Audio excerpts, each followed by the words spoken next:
Hey everybody, David from Flash by Cycle. I know what you're thinking. You're thinking, I clicked on a video for a Suzuki GSX8S and I'm looking at the front of an H2 and you're wondering why. And the reason is I'm about to talk about airbox mods. And whenever I talk about airbox mods, somebody in the back room always raises their hand and says, I don't want to do it because water's going to get in there. Well, this big gaping hole is the air intake on my H2. This is my touring bike, riding in the all the time in the rain, going 100 plus miles an hour in the rain. How much water do you think gets in that? So we'll compare that to the GSXS airbox, even with the slight modifications. So let's do this 10-minute airbox mod that's going to give you some free horsepower and gives you an awesome intake sound. I can't imagine any reason why anybody wouldn't want to do this. So you just remove the back seat with the key, remove this bolt, and then we'll pull the front seat off. And then we're going to pull the battery out, which is only just the two posts, very easy to pull out. When moving a battery, always remove the negative side first because that's the supply. Electricity flows from negative to positive.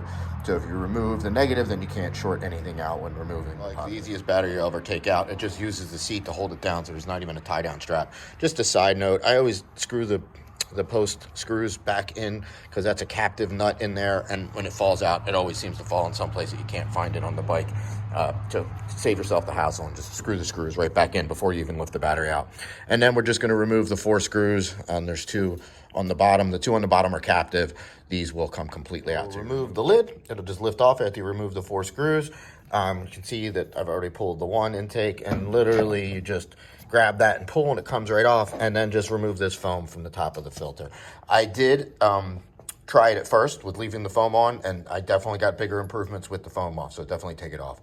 I'm going to show you a dyno run with the improvements, and it'll have air fuel on it for those of you worried that the stock ECU can't handle it. This test was done with the stock ECU so that you can see that air fuel is still safe, and free horsepower basically across the rev range. This is a no-brainer. 10 minutes, 0 money, no drawbacks, runs great.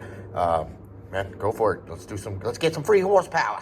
And here is your result for like 10 minutes of work. Man, great gains from basically right off, a little exaggerating. So from $3,000 up, you have gains. And you got nice gains. Look at what it did for that dip that was there between 5,000 and 6,000 RPMs. It flattened out. I mean, the torque curve looks better. And this is stock ECU. So wait till you see the graph I got. I'm not done tuning. I'm just really getting warmed up with it, but I've already made some really nice gains. So excited to show you guys them, hopefully by, like I said, next week. So, but in the meantime, pull that snorkels and pull that foam off that filter, get some free horsepower and some amazing, great intake sound. Thanks guys for watching. Remember to hit that subscribe and like button.